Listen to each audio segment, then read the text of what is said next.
bien attendant que ça se mette en place, donc je vous remercie bien entendu d'être là.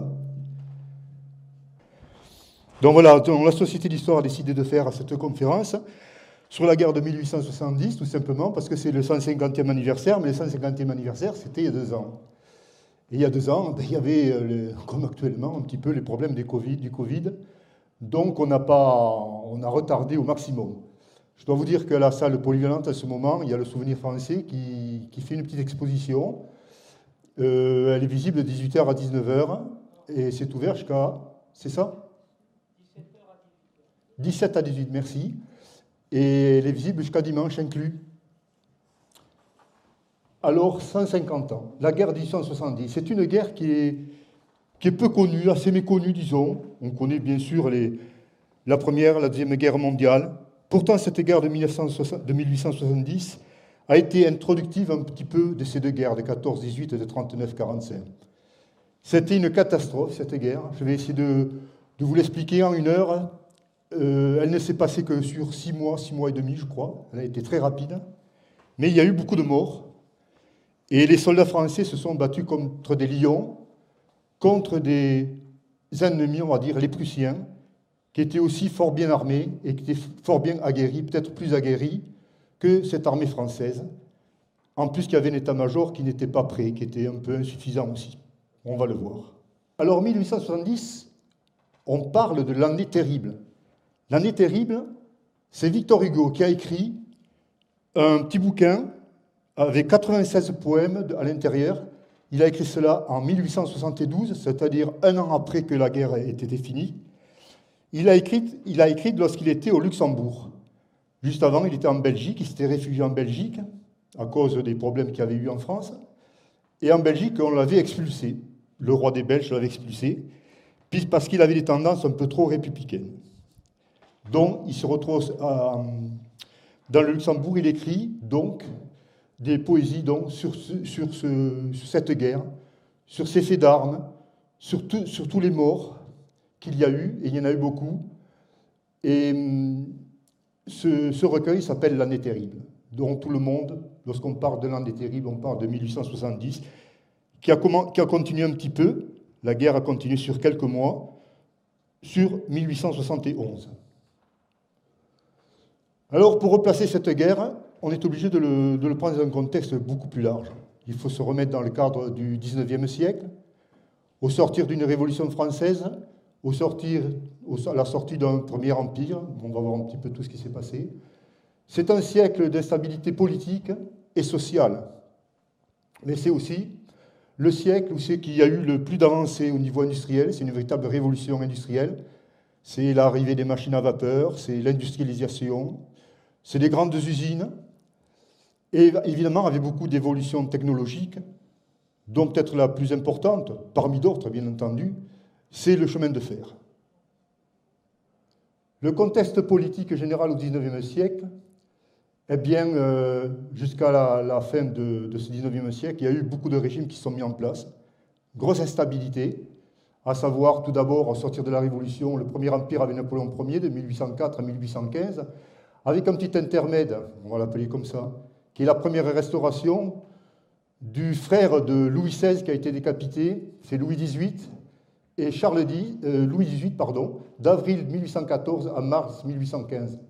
Ensuite, il y a Napoléon qui était exilé à l'île d'Elbe qui revient, c'est les 100 jours donc, 3 mois et un peu plus, de mars 1815 à juin 1815, qui se finit par Waterloo, et avec, évidemment, il repart vers Sainte-Hélène, une seconde restauration légitimiste, c'est-à-dire royaliste légitimiste, de 1115 à 1830, avec Louis XVIII, qui revient de nouveau dans sa seconde restauration, et avec Charles X, qui est aussi le frère de Louis XVIII, et qui était aussi le frère de Louis XVI. Alors là, il y a une erreur de date, je ne vais pas corriger, mais je vais vous montrer la correction. Après, il y a une révolution sociale très importante, c'est ce qu'on appelle les Trois Glorieuses, qui se passe en 1830, ce n'est pas 1848, c'est une erreur. Et cette Trois Glorieuses, qui était donc une révolution sociale, où on sentait des forts courants républicains, débouche sur une royauté, une monarchie, mais une monarchie beaucoup plus souple. C'est une monarchie orléaniste avec Louis-Philippe d'Orléans. Il faut savoir que les légitimistes et les orléanistes ne s'entendaient pas trop. Les légitimistes, étaient pour le drapeau blanc, les orléanistes étaient pour le drapeau bleu-blanc-rouge et étaient beaucoup plus modérés. Louis-Philippe d'Orléans, il y aura la fin de son règne, il y aura une révolution en 1848, et cette révolution de 1848 en France va donner une véritable révolution de l'Europe, la révolution des peuples. Pratiquement tous les pays européens vont faire une révolte. La plupart seront fortement matés par les régimes en place, et les régimes monarchistes notamment. Il n'y a que la Belgique, les Pays-Bas et les pays scandinaves qui n'auront pas ce printemps des peuples qu'on va appeler. Et là, après, c'est l'Italie, toute l'Europe centrale, même la Prusse, où il y aura des révolutions, des révoltes, en tout cas des révoltes sociales. En 1848, c'est Lamartine qui mène un peu tout ça, avec d'autres bien entendu. C'est la Deuxième République. La Deuxième République qui va nommer un premier président de la République, puisqu'il s'agit d'une république qui se met en place. Et le premier président de la République, il n'y en a pas eu avant, malgré qu'il y ait eu une république à la fin du XVIIIe siècle, qui n'a duré que peu de temps. Cette Deuxième République a comme président Napoléon Bonaparte.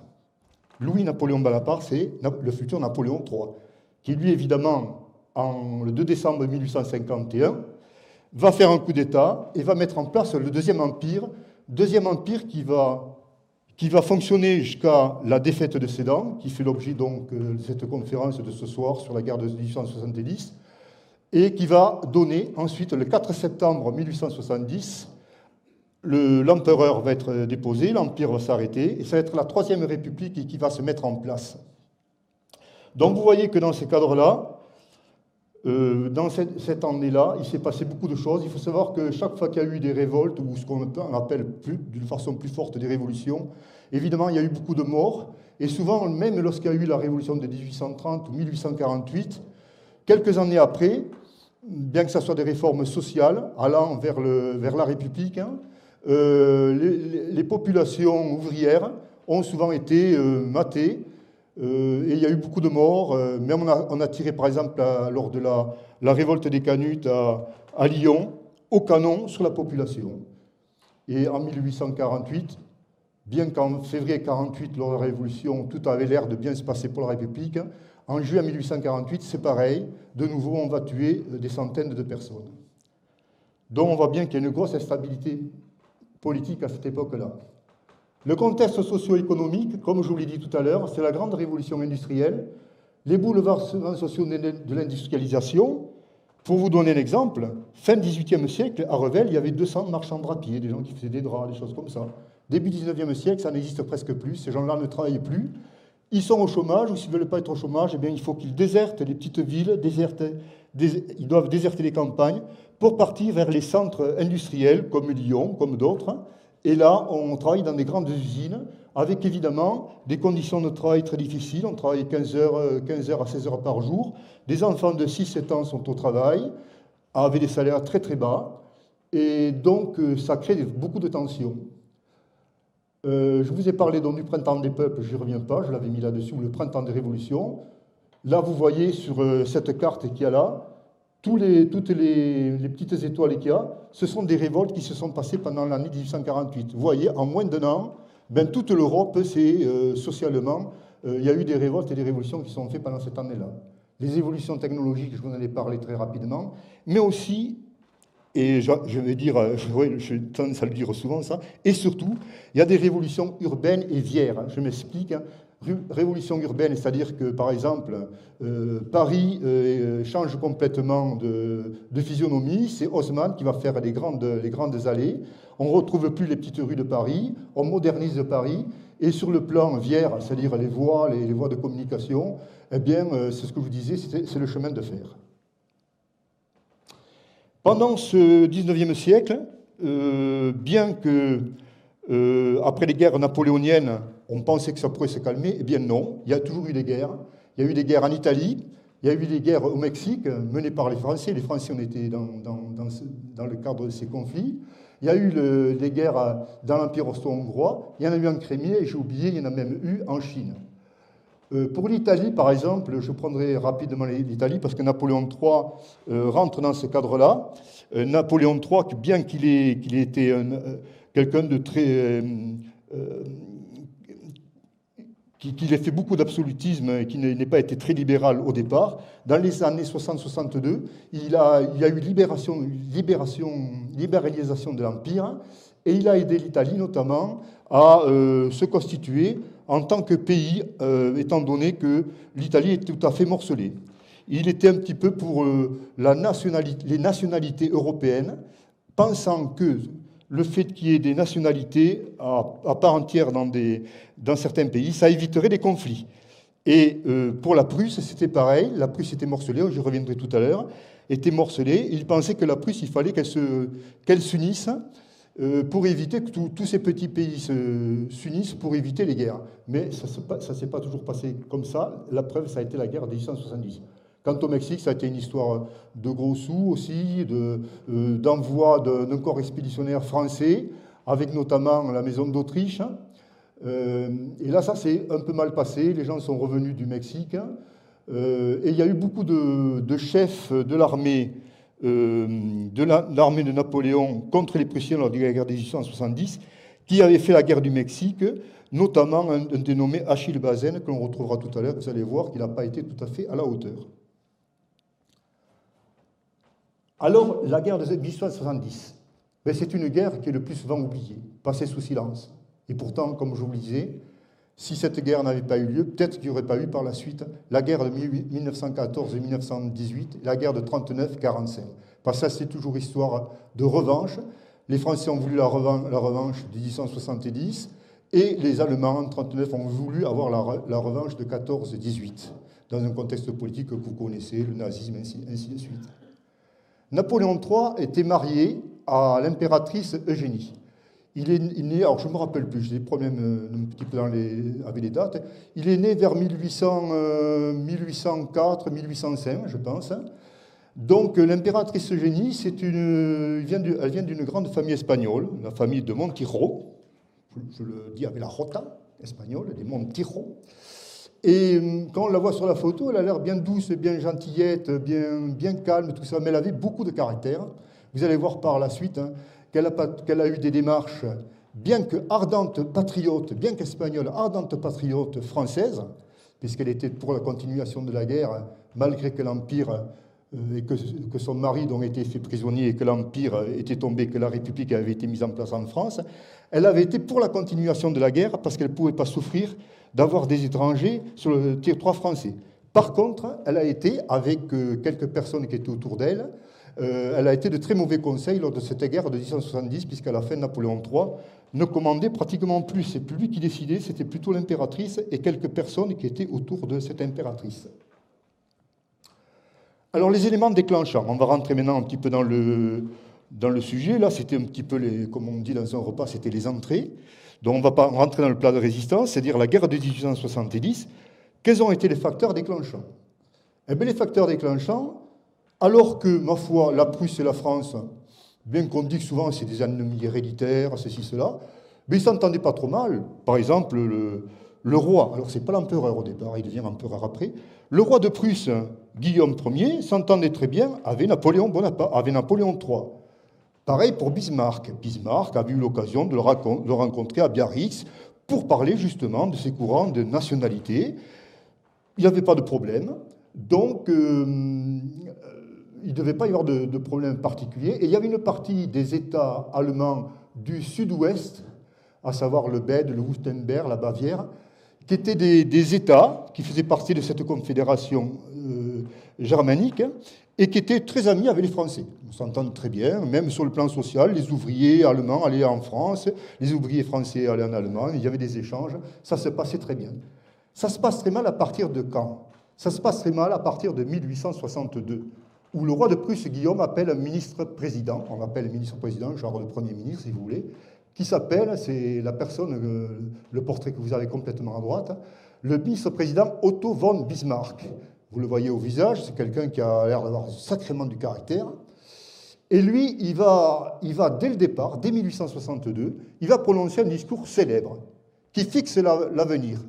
Alors je ne vais pas faire un parallélisme avec Adolf Hitler, mais Adolf Hitler, par exemple, dès 1832 avait écrit Mein Kampf, il avait tout écrit, il avait dit exactement ce qui allait se passer.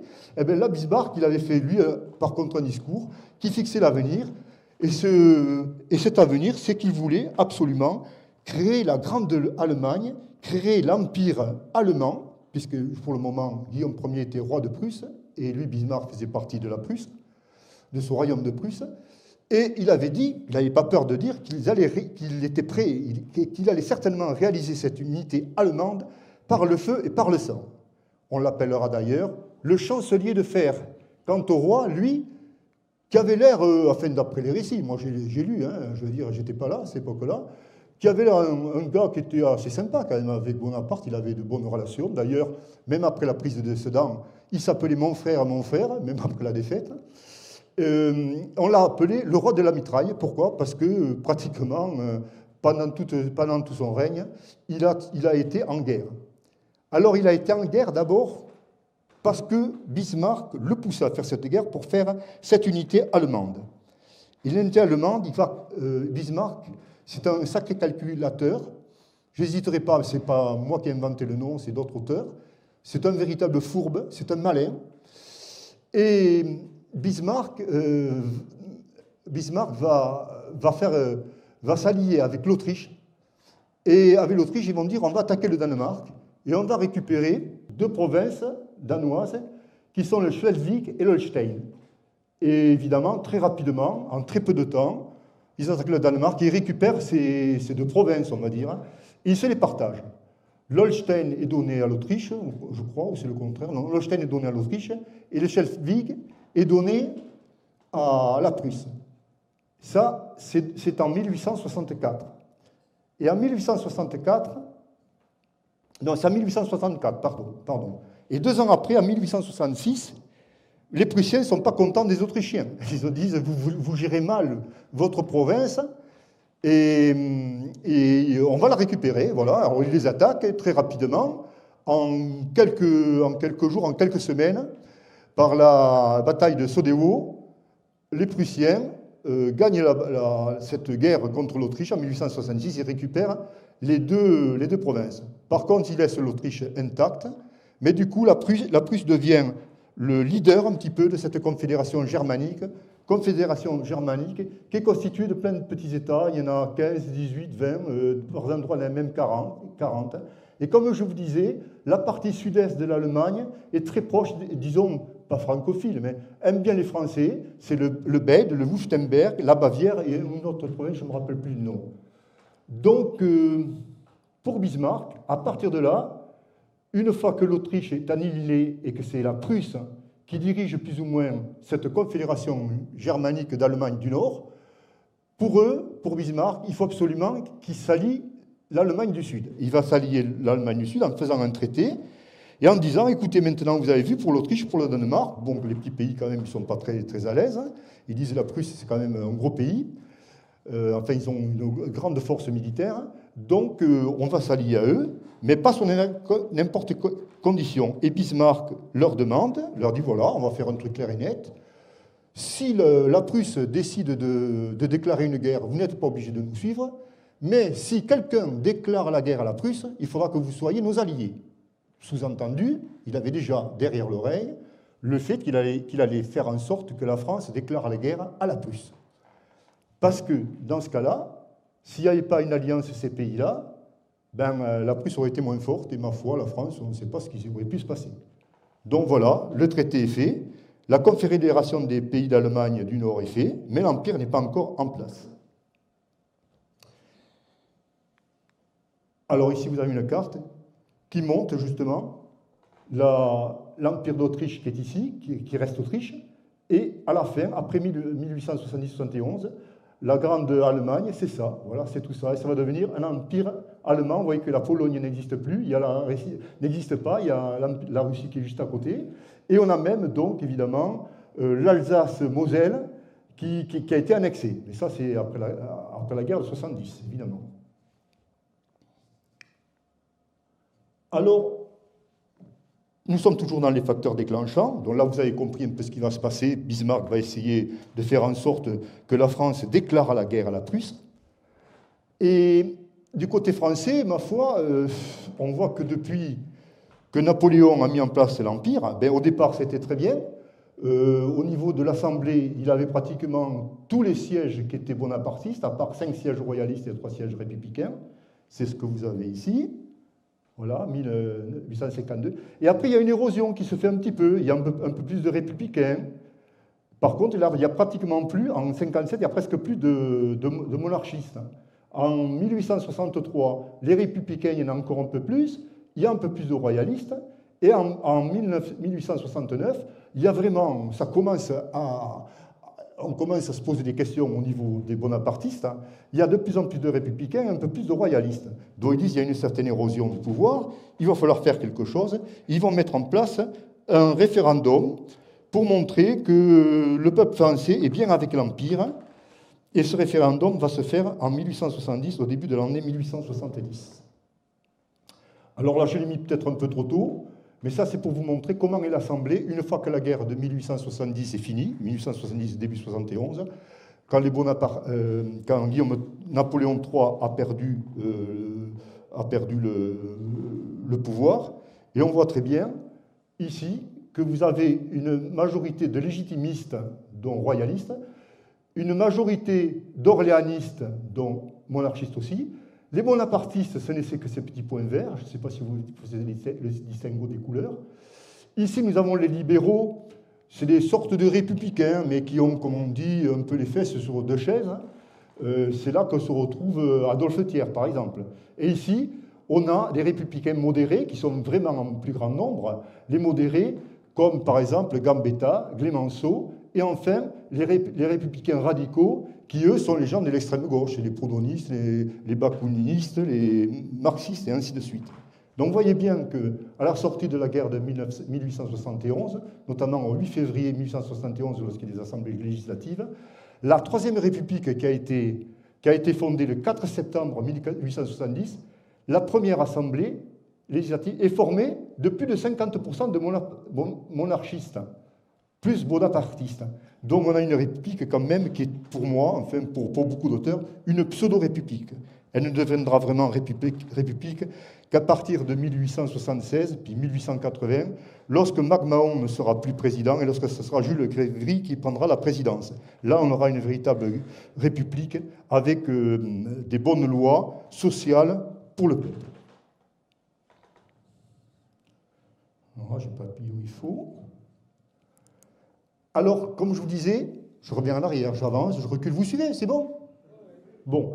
Alors, je reviens sur ce Napoléon III qui trouve que, depuis qu'il est empereur, qu'il y a une érosion un petit peu politique pour les bonapartistes. Alors, il fait son plébiscite, il met en place un plébiscite, et le plébiscite est demandé un petit peu par les ultra-bonapartistes, parce qu'il y a là aussi, chez les bonapartistes, il y a les modérés, et puis il y a ceux qui sont à fond, qui sont pas modérés du tout, on les appelle des mamelouks.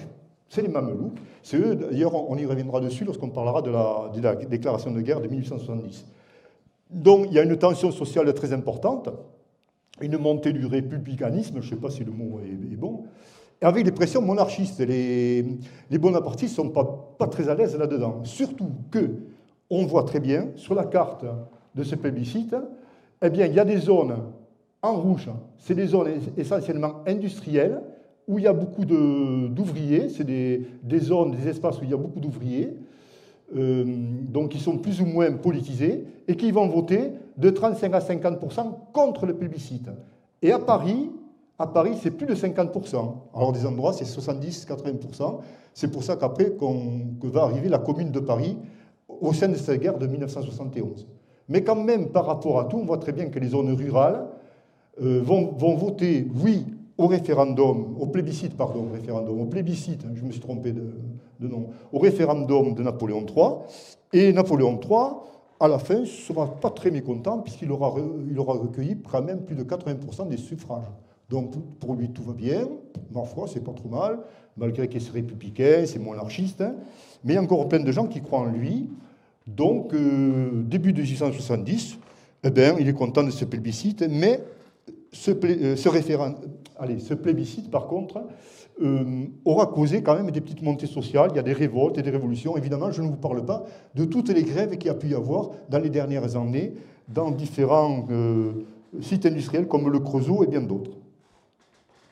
Donc, autre facteur déclenchant, et c'est alors, ça vous avez compris que pour le plébiscite, Napoléon a un bon pourcentage de voix, mais il n'est pas trop content, il n'est pas content à 100%, il n'est pas satisfait à 100%. Il y a les Mamelouks et la princesse Eugénie de Montijo qui lui dit il faudrait faire quelque chose pour redorer un petit peu le blason de Napoléon, du grand Napoléon Ier. Toi, tu es Napoléon III, mais Napoléon Ier avait fait des guerres, avait fait des choses comme ça. Donc, a priori, il y a une certaine poussée, notamment des Mamelouks, qui sont les ultra-bonapartistes, qui forment quand même un corps politique important à l'intérieur des gens qui sont près de Napoléon III. Ils ont tendance quand même à aller vers la guerre. Napoléon III, lui, il n'a pas trop envie de faire la guerre. Toujours est-il qu'il y a un événement qui va précipiter les choses. Cet événement, c'est que, alors vous suivez, c'est un peu compliqué, hein, vous savez, quand j'ai monté la conférence, il a fallu que j'aille au plus court et parler des choses les plus importantes, c'est que sur le trône d'Espagne, ça ne va pas. Depuis la révolte 1848 qu'il y a eu dans toute l'Europe, en Espagne aussi, il y a ces problèmes-là. Donc, il y a la reine qui s'appelle Isabelle II, qui est très mal, qui n'est pas du tout aimée en Espagne. Et il y a des mouvements, notamment les carlistes, qui vont lui demander d'abdiquer, de partir du trône d'Espagne, et elle va se réfugier chez son amie, qui est l'impératrice Eugénie, en France. Elle va à Paris. Elle s'exile, en quelque sorte. Voilà. Et du coup, le trône d'Espagne, on a quelques difficultés pour trouver quelqu'un qui va prendre le trône d'Espagne. Alors, il y a des propositions. Alors, on commence à parler des orléanistes, parce que vous savez, les rois, à cette époque-là, que ce soit en France, on pouvait être français et prendre le trône d'Espagne. On a bien vu des rois danois prendre le royaume de Grèce, etc. Donc là, on propose le fils de Louis-Philippe, français, un orléaniste. Et là, Napoléon III dit « Niet, les orléanistes, ce n'est pas mes copains. Moi, j'ai pris le pouvoir après qu'il soit passé. Pas question qu'il y ait un orléaniste. Bon, on va trouver quelqu'un d'autre. » Et on a une idée, alors on demande, en Prusse, notamment dans les petits États du sud-est, à côté du Bay, du Württemberg, qui s'appelle une province d'Hohenzollern, on demande au prince Léopold de Hohenzollern de Sigmaringen, c'est une petite ville sur le Danube, de Sigmaringen, s'il ne voudrait pas prendre le trône d'Espagne. En plus, il est jeune, intelligent, bien lettré. Ils viennent de haute lignée, aristocratique. Donc, pourquoi pas? Donc, on propose ce Léopold de Hohenzollern. Mais là, ça touche aussi, du côté de la France. On connaît bien l'histoire. Hein. L'histoire de l'Europe, l'histoire de France. Napoléon III la connaît très bien. Il se rappelle fort bien que lorsqu'il y a eu lorsque Charles Quint, Charles V, au XVIe siècle, était maître du Pays-Bas, de la Belgique, de l'Allemagne, de la Prusse et de l'Espagne, il avait fait un immense empire, l'empire de Charles Quint, et il s'était battu contre François Ier, il y a eu beaucoup de guerres. Donc Napoléon III, il dit, oulala, ça devient un peu dangereux cette histoire, on va être pris en tenaille entre la Prusse, peut-être l'Autriche, parce que l'Autriche, bien qu'elle ait perdu contre, peut très bien se mettre avec l'Allemagne, et l'Espagne, c'est-à-dire on est cerné, il risque d'y avoir des problèmes. Donc ils refusent, ils disent non, il n'en est pas question. Et ils vont voir Guillaume Ier en Prusse et ils disent c'est pas possible ça, alors ils expliquent, ceci, cela. Donc il y a une renonciation de Napoléon III, renonciation formelle. Et puis en plus, ils disent bon, ben, écoutez, on ne veut pas de cette personne-là comme roi d'Espagne. Guillaume Ier, qui est très courtois, très sympathique, dit ok, il n'y a pas de problème. On va voir un petit peu les Hohenzollern, dont les Hohenzollern se mettent au second plan. Le père, notamment, de ce Léopold de Hohenzollern, explique bien à Léopold que ça va être un cas de casus belli, ça va faire la guerre, dont il lui dit de ne pas y aller. Bon, jusque-là, tout se passe très bien. Mais Napoléon Ier veut plus. Et Napoléon Ier dit le cadet de Léopold était monté sur le trône de Roumanie malgré une première rénonciation. Donc si vous renoncez maintenant, rien ne me dit que dans 20 ans, vous allez prendre le trône d'Espagne. Donc il en remet une autre couche, Napoléon III, poussé par l'impératrice Eugénie et par les Mamelouks. Et là, ça coince un petit peu. Parce que Guillaume Ier, il dit moi, je ne décide pas à ce niveau. C'est le Hohenzollern qui va expliquer ça, qui vont prendre la décision. Moi, je n'ai pas la possibilité de prendre cette décision. Donc, il faut que vous voyez avec eux. Et, a priori, ça aurait pu bien se passer. Mais le problème, c'est que Bismarck, lui, est à Berlin. Il est en présence de grands généraux comme Monk et comme Ron, qui sont des généraux prussiens. Et Bismarck, lui, ce qu'il veut, c'est qu'il y ait la guerre avec la France. Mais il n'est pas question que la Prusse déclare la guerre à la France, étant donné qu'il risque de perdre l'alliance des pays du sud-est, de l'Allemagne. Donc il va faire en sorte que la France déclare la guerre à l'Allemagne en récupérant une dépêche, une missive, si vous voulez, qui a été écrite dans une ville qui s'appelle Bad Ems, c'est une ville d'eau, où se trouve Guillaume Ier, et où Guillaume Ier avait reçu, voilà, il avait reçu le représentant de la France à Berlin, qui s'appelait Benedetti, et Guillaume Ier avait été ferme, mais très courtois, très sympa avec lui. Il avait dit, écoutez, nous, c'est pas possible, ce que je viens de vous dire, ça, je ne peux pas vous le signer. Et lui, Bismarck, était prêt à démissionner quand il a vu que ça allait bien se passer entre Guillaume Ier et Napoléon III. Il était prêt à démissionner. Mais il a une idée, peut-être poussé par Moltke et par le général Ron. Il a une idée, c'est de trafiquer un petit peu la dépêche de Ems, écrite par Guillaume Ier. Et la dépêche de Ems, qui se voulait en termes courtois, qui expliquait que ce n'était pas possible, pour lui, ça devient que Benedetti, l'émissaire français, a été pratiquement foutu à la porte de Bad Ems par Guillaume Ier de Prusse, et qu'il a été reconduit par un portier, n'importe qui, et donc c'est un véritable affront pour la France. Et alors, je ne vous dis pas à Paris, même la population est au courant de ça, ça paraît dans la presse, les Mamelouks s'emparent de ça pour dire « ouais, il faut qu'on fasse la guerre, ça sera bon pour l'Empire », et puis il faut penser que l'Empire soit être un empire héréditaire. Il y a quand même le fils de Napoléon III qui attend le trône. Il a 14 ans, 14 et 15 ans à l'époque, et donc il attend ce trône. Donc il faut renforcer cet empire français en créant la guerre. Et évidemment, pour Bismarck, c'est du pain béni. La France va déclarer la guerre à la Prusse sans savoir où elle va, parce qu'a priori, ils ne savaient plus où ils étaient. Donc là, c'est la déclaration de guerre. Alors à partir du 13 juillet, on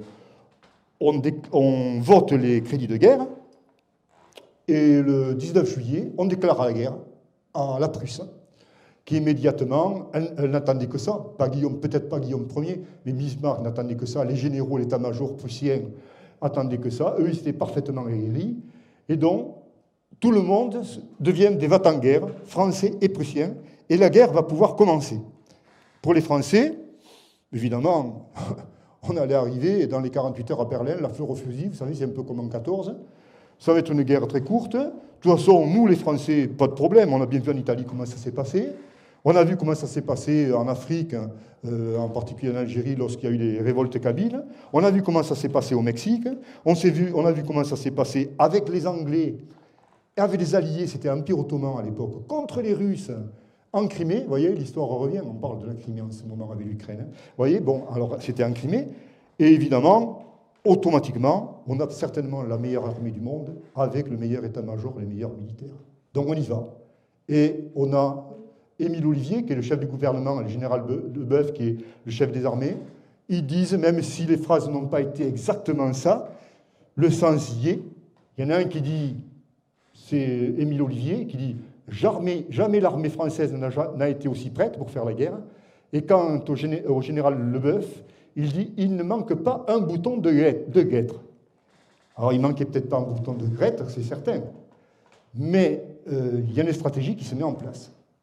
Donc, on va à la guerre. La stratégie, c'est laquelle? Eh bien, la stratégie, c'est celle-là. Évidemment, on va passer à une guerre offensive.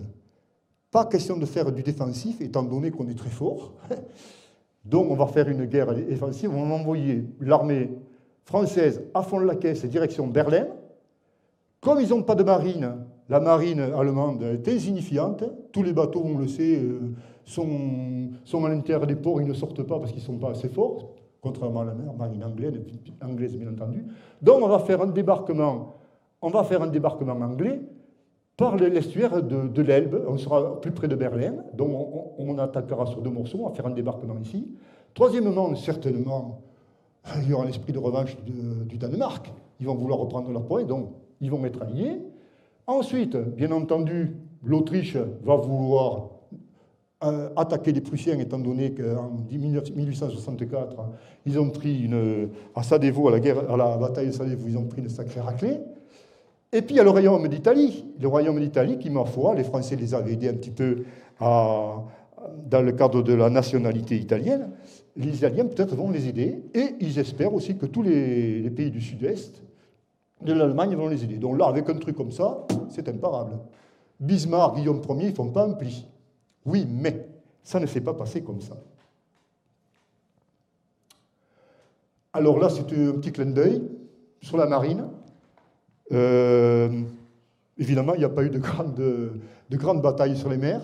La seule bataille, c'est 2 bateaux, un bateau prussien et un bateau français, mais c'était à La Havane, et le fameux débarquement que je vous ai parlé, qui n'a jamais eu lieu. Dans la marine, elle n'a servi qu'à transporter des troupes de l'Algérie et de l'Afrique vers la France, et qu'à transporter du matériel, et d'amener aussi des secondes de réserve de France vers l'Afrique pour garder un petit peu nos colonies en Afrique pour qu'il n'y ait pas de problème. Alors, il ne manque pas un bouton de Grette. Ça, c'est certain. Les boutons de Grette devaient y être, les godasses aussi, les pantalons, tout, les fusils. Le problème, c'est que l'organisation pour mobiliser les gens, elle est complètement folle. C'est-à-dire que le soldat qui est à Rouen, il va aller chercher. Alors, j'exagère un petit peu. Mais c'est un peu ça, quoi. Le gars qui est à Rouen, il va chercher ses godasses, ses chaussures, excusez les godasses. Je parle comme ça de temps en temps. Le gars de Rouen, le soldat de Rouen, on va lui dire, avec un ticket, tu prends le train, tu vas à Nantes, tu vas chercher les chaussures et le chapeau. Puis tu pars à La Rochelle et tu iras chercher le sac. Tu pars à Lyon, nanana, hein, et après tu viens sur le Rhin, là-bas. Voilà. Et alors, pendant quelques jours, quelques semaines, les gares sont complètement submergées. Il y a des gens, ils ne savent plus où ils vont. Des officiers qui ne savent pas comment retrouver leur corps d'armée. Ça part dans tous les sens. Et vraiment, c'est un foutoir pas possible. À telle enseigne que du 19 juillet jusqu'au 31 juillet, au 31 juillet, on ne retrouve que 120 000 hommes sur le Rhin. Les Allemands, eux, en ont déjà amassé 400 000. 400 000 personnes. Et derrière les 400 000 soldats allemands, prussiens, allemands, on va parler déjà de l'Allemagne, il y en a plus de 500 à 600 000 qui sont en réserve. Quant à la France, il y a des réserves, mais ne sont pas tellement organisées. Donc, on n'est pas tout à fait prêt fin juillet. En plus, on a vu, et certainement qu'il y avait, à cette époque, il y a un peu d'espionnage, les Autrichiens, les Danois, les Italiens ont su que l'armée française, c'était pas ça, quoi. C'était un peu le bise. Donc, du coup, ils n'étaient plus alliés. Donc, la France était toute seule. Elle est toute seule, avec 120 000 hommes sur le Rhin, 400 000 Prussiens en face. Donc, d'une guerre offensive qui était prévue telle qu'elle, eh bien, très rapidement, il faut changer la stratégie. La stratégie d'offensive devient défensive. C'est-à-dire ce grand corps d'armée français qui devait partir direct sur Berlin, eh bien, ça va devenir 7 petits corps d'armée qui vont se trouver parsemés et tout le long de la frontière de la Suisse, si vous voulez, à la Belgique, hein, de Belfort, si vous voulez, jusqu'à un peu plus loin que Sedan. Il y aura 7 petits corps d'armée, alors que les Prussiens, eux, ils ont 3 grands corps d'armée qui sont en face, commandés par des gens aguerris, puis ça avaient fait les guerres d'avant, contre les Autrichiens, le Danemark et d'autres. et ce ne sont pas des premiers communiants, quoi. C'est des gars qui sont parfaitement aguerris, qui sont compétents, qui ont une bonne armée derrière, et qui sont tous prussiens, c'est-à-dire qu'ils ont la même culture, hein, prussienne. Tout le haut commandement est prussien, bien que dans l'armée, il y ait des gens, des Badois, des Wurtembergeois, des gens de la Bavière, etc.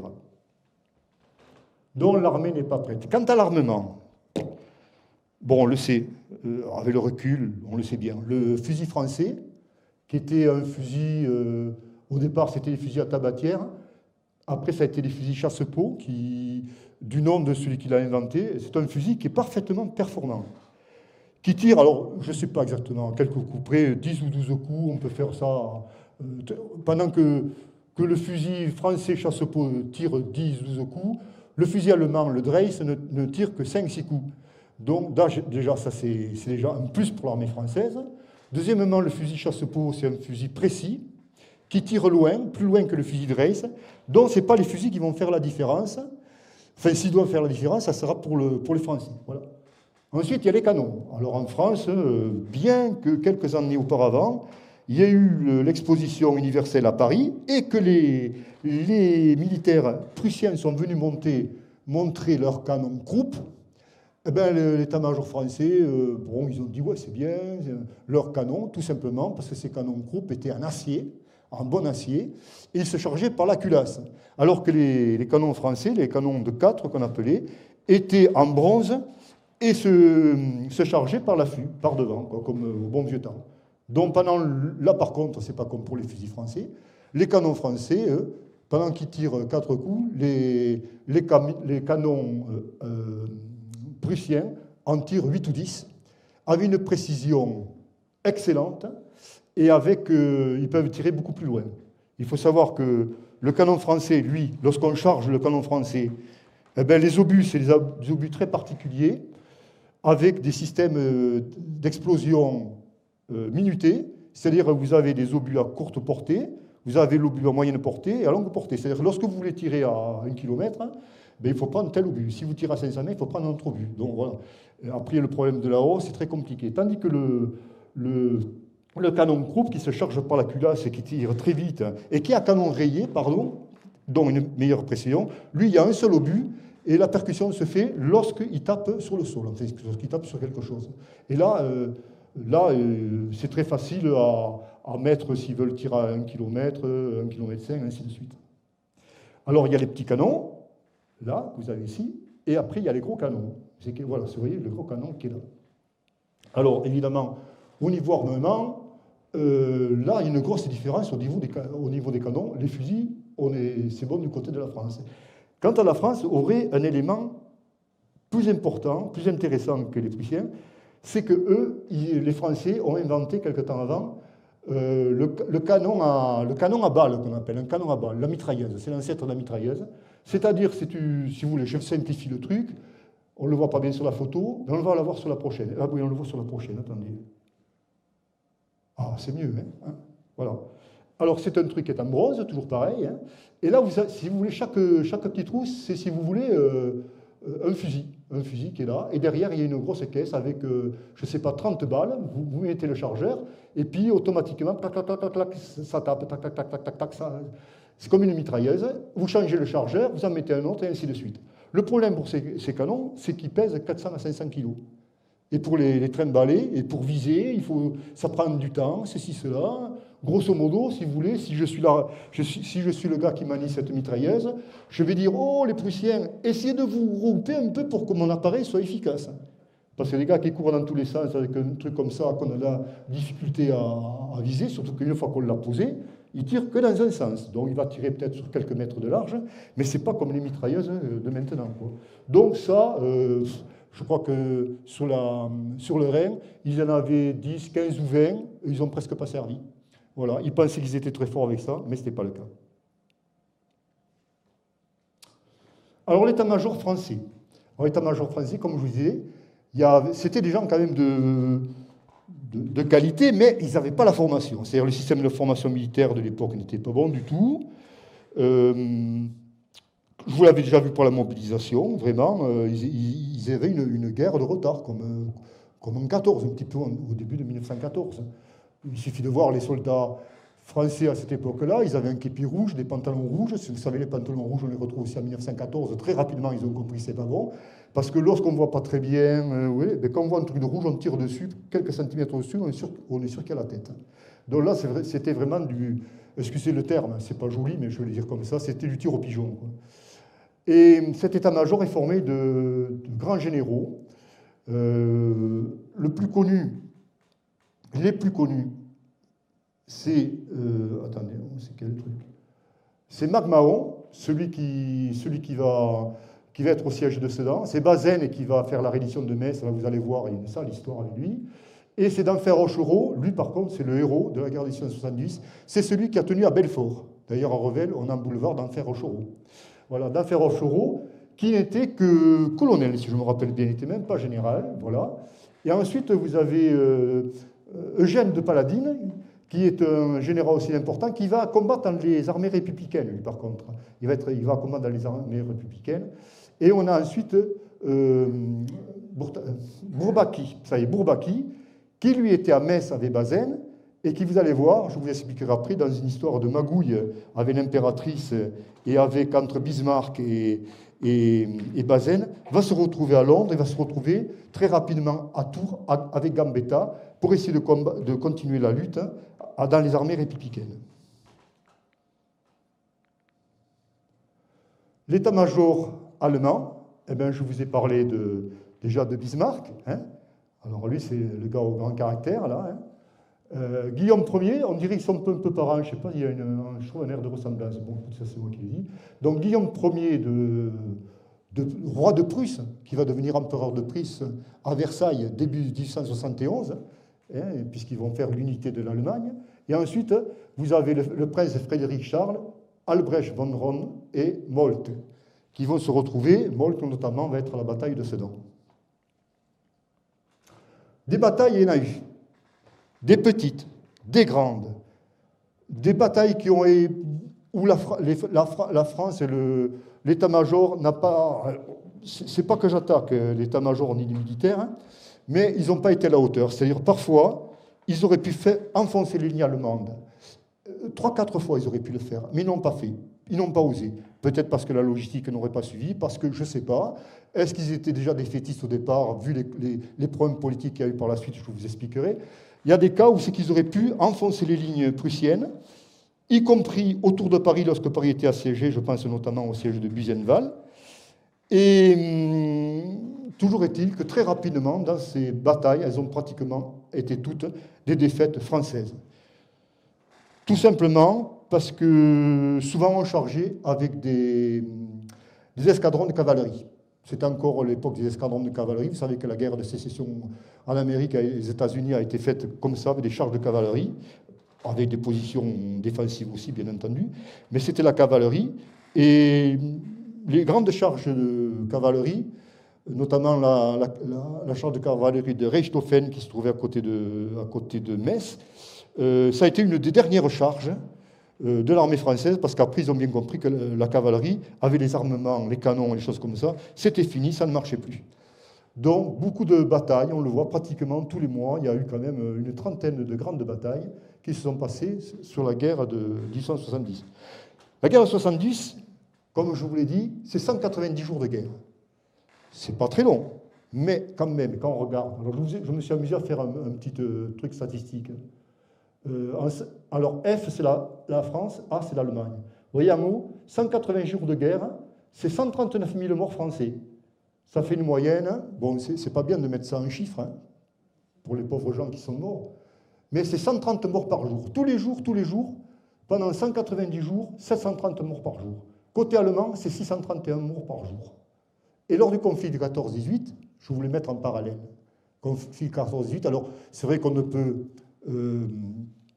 comparer que ce qui est comparable. Là, c'est quand même un peu différent. La guerre 14-18, c'est une grande guerre, il y avait beaucoup de gens qui étaient mobilisés, il y a beaucoup de civils qui sont morts, et c'est un conflit qui a duré pendant 4 ans. Eh bien, en France, il y a eu 1 400 000 morts sur les 1563 jours de la guerre de 14. Et en France, on a eu beaucoup plus, c'est 2 36 000.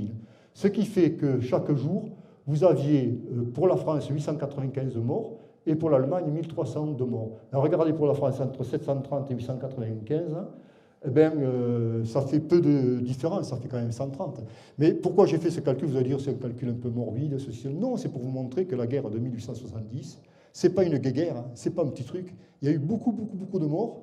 Et lorsqu'on regarde les histoires des batailles, les gars se sont parfois battus à 1 contre 5 ou entre 1 contre 6. Cheval contre canon. Bon, fusil, c'est encore le fusil, il se défendait bien, mais ils sont battus comme des lions. Ça a été des militaires absolument exceptionnels. Alors, la guerre. Allons-y. Donc, 19 juillet, déclaration de guerre. Fin juillet, il y a environ, par contre, fin juillet, début août, 220 000 hommes qui sont sur les 7 corps d'armée qui sont entre la Suisse et la Belgique. Côté allemand, il y en a 400 000. La première bataille se fait le 2 août. Elle est commandée par MacMahon. Napoléon III est là. Et on va se dire pourquoi Napoléon III était en première ligne. Enfin, c'est risqué. Ben non, il voulait être comme le grand Napoléon, comme Napoléon Ier. Et l'impératrice Eugénie avait dit un Napoléon doit être au-devant. Et s'il ne vainc pas, s'il n'est pas vainqueur, il doit mourir sur le champ de bataille. Donc je vais le redire, Napoléon III est en place du côté de MacMahon, et ma foi, il lance une bataille. La première bataille, le 2 août, c'est Sarrebruck. Sarrebruck est à quelques kilomètres de la frontière. Là, Sarrebruck n'est pas bien défendu. Il y a 3 bataillons, 3 escadrons de Uhlans, dont c'est les Prussiens, les Allemands. Évidemment, les Prussiens là sont complètement enfoncés. Les Français, d'après les écrits, ils trouvent ça drôle qu'ils soient enfoncés. Et ils disaient, maintenant, qu'est-ce qu'on fait? Et maintenant, qu'est-ce qu'on fait? Eh bien, l'état-major dit, ben, on ne sait pas. Enfin, là, je grossis un peu, mais l'état-major dit, on ne continue pas, revenez en arrière.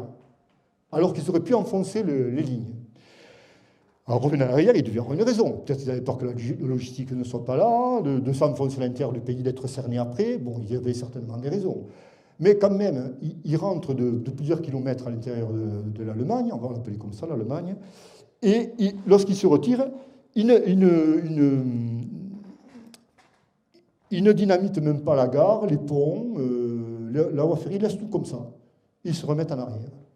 Alors, pour les Allemands, pour les Bismarck, pour les Rhône, pour tous ces généraux, pour Moltke, ils disent « Oh là, il y a un truc, ces Français, tout compte fait, ils ne sont pas très offensifs, alors nous, on va les enfoncer sur les côtés. » Et le 4 août, ça y est, c'est parti. C'est la grande offensive des Prussiens, c'est la bataille de Wissembourg. Et là, les Français sont complètement stupéfaits, c'est la grande offensive prussienne, les lignes sont complètement défoncées, ça part dans tous les sens. Et vraiment, c'est une grosse défaite, il y a beaucoup de morts. Et puis ça continue. Après, c'est le 6 août, 2 jours après, Forbach, Picheren, Frossard, Werft-Frechwiller. Là, c'est les fameux escadrons à chevaux. On voit la photo qui est ici, enfin le dessin, qui est là, où les escadrons français vont partir à l'assaut contre des canons. Ils sont pratiquement 90% tous morts à la fin de la bataille. Il y a même le général que l'on voit ici, celui qui commande l'escouade, là. Il est sur le cheval, il y a un boulet qui le décapite et il part sur plusieurs dizaines de mètres, sans tête, sur le cheval. Bon, voilà, c'est notre petite histoire pour vous montrer la guerre. Évidemment, une guerre, c'est jamais joli. Et dont les cuirassiers français sont complètement anéantis et écrasés. L'armée part en retraite, l'armée française. Et Bazaine dit, vous revenez en arrière, on va se mettre autour de Metz et on va essayer de faire défensif à Metz. On va se mettre en position défensive. Pour MacMahon, qui est juste à côté, qui est sur Sarrebruck, pas très loin de Metz, lui, avec Napoléon, il se remet aussi en position, il bat en retraite, et il va à Chalon-sur-Marne. Chalon-sur-Marne, c'est entre l'Allemagne et Paris, c'est à mi-chemin. Donc ils reviennent en arrière et ils se mettent en position défensive.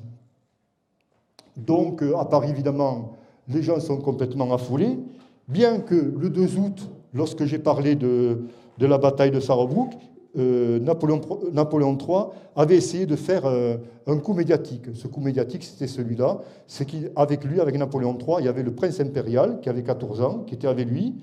Et sur le champ de bataille, son fils était là. Qu'est-ce qu'il faisait? Mais il était là pour montrer que lui aussi, c'était un bon militaire. Il trouve une balle par terre. Il trouve une balle par terre. Alors ça, on médiatise ça par les journaux, le 2 août. Et on dit, regardez, l'enfant impérial, le prince héritier de l'Empire, a trouvé une balle, il était sur le champ de bataille. Ils envoient ça à Paris en pensant que ça va faire une bonne émotion pour tout le monde et dire quand même, cet empereur a un fils formidable. Évidemment, ce n'est pas ce qui se passe, c'est l'effet contraire qui se fait. Ils deviennent la risée, parce que 2 jours après, c'est l'anéantissement tout azimut. Ça devient la risée un petit peu du peuple français, et notamment des Parisiens. Et le prince, le fils président de Napoléon III, on va l'appeler l'enfant de la balle, et tout le monde va en rire. Donc voilà, par contre, on va en rire de moins en moins par la suite. Donc les batailles continuent. Alors il y a quelques grandes batailles qui, comme je vous disais, qu'ils ont essayé de gagner, notamment en Mars la Tour, où là aussi, Bazaine aurait pu enfoncer, là c'est Achille Bazaine qui aurait pu enfoncer les défenses, et il ne l'a pas fait. Il y a eu 2 ou 3 opportunités où Achille Bazaine aurait pu enfoncer les défenses, mais il ne l'a pas fait. Il ne l'a pas fait parce qu'il était un peu timoré, très certainement, et il n'avait pas tellement envie, peut-être, de prendre des risques, parce qu'il avait des idées derrière la tête, notamment des idées politiques. Donc ici, vous avez un plan des batailles. Alors ici, on est dans les premières bouteilles, dans les premières bagarres. Sarrebruck, Wissembourg, Pechwiller, Forbach. À côté, donc, il y a la retraite de Bazaine qui se fait sur Metz. Il se fortifie dans Metz, dans la ville de Metz. Et MacMahon, lui, il revient en arrière, Il part tout d'abord vers Chalon-sur-Marne. Et à Chalon-sur-Marne, il y a un camp de toile qui se met en place. Et là, ils commencent à prendre des décisions de Paris. C'est-à-dire, ils disent à Paris, c'est plus possible, on ne tiendra plus ici. Il faut qu'on fasse une ligne de défense en arrière pour défendre Paris et essayer de faire remonter des armées sur Paris pour créer un front ici, un peu comme 14-18. Voilà. Seulement, ici à Paris, il y a les Mamelouks, les fameux Mamelouks, les ultra-bonapartistes. Il y a le fameux général Leboeuf et un autre général des armées qui s'appelle Cousin Montauban, prince comte de Palikao, qui va dire non, pas question, il faut absolument que vous gardiez, parce que si vous revenez à Chalon-sur-Marne, tous les gens qui sont en France vont dire ça y est, on a perdu, ça se passait très très mal. Et en plus, les républicains risquent de monter en puissance et on risque d'avoir un problème de renversement de l'Empire.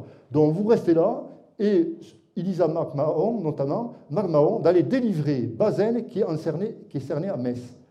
Bazaine va essayer le coup, il va essayer d'y aller. Seulement, le problème, c'est qu'à Paris, la presse n'est pas contrôlée.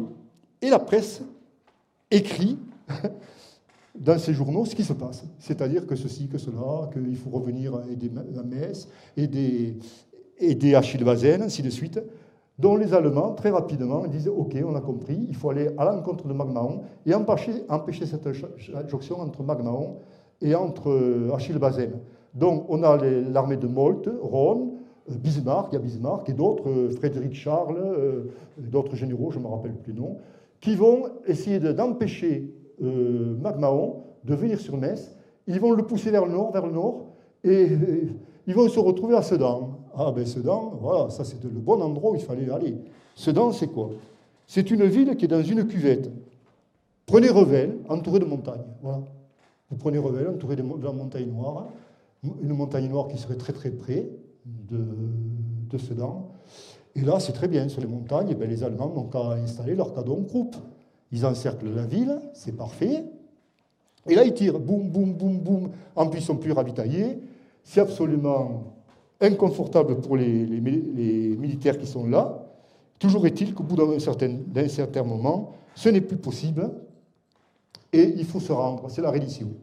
Alors, je passe les détails, parce que là aussi, vous avez vu la fameuse peinture où l'on voit la maison des dernières cartouches à Bazeilles, les gens qui vont, les soldats français qui vont essayer de contrer les Prussiens. Ils arrivent à tenir pendant quelques jours les Wurtembergeois, les gens de Wurtemberg, excusez-moi, je n'arrive pas à dire l'autre nom, les gens de Wurtemberg, ils arrivent à les bloquer, ils sont à 1 contre 5, et ils combattent jusqu'à, ce qu'on dit, jusqu'à la dernière cartouche.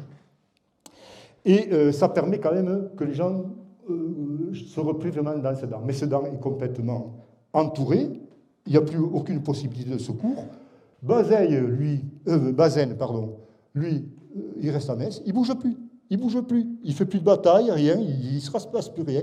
Il a une armée pratiquement toute neuve. C'est une armée quand même de, attendez, je crois 140 ou 150 000 hommes avec l'armement et tout ce qu'il faut. Ils sont dans Metz, il est dans Metz, lui, Bazaine, tout va très bien pour lui. Voilà. Il aide personne, parce qu'à 2-3 fois, ça c'est écrit, c'est pas moi qui invente, hein. C'est écrit, hein, il y a eu un procès, je vous l'expliquerai après, hein, de Bazaine. Plusieurs fois, il aurait fallu qu'il aille aider, par exemple, à Frèchevillers ou à Wissembourg aider ses collègues. Il n'y est pas allé, il y a eu un problème, on ne sait pas pourquoi. Bon, voilà, c'est comme ça. Et toujours est-il qu'à Sedan, le 1er septembre, on veut MacMahon, qui est le général de Sedan, qui est blessé à la fesse, donc il ne peut plus commander.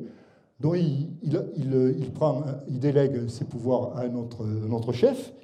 Le problème, c'est qu'à Paris, ils ont nommé un autre chef. Je n'ai pas les noms, excusez-moi, je n'ai pas les noms. Donc on se retrouve à Sedan avec 3 chefs. MacMahon qui est blessé, plus les 2. Un qui est commandité par Paris, l'autre qui est commandité par MacMahon. Et puis il y a Napoléon III qui est là quand même. Lui, il est dans la place. Les Prussiens ne le savaient pas qu'il est là. Et donc, il y a des histoires de drapeau blanc. Ils veulent lisser le drapeau blanc.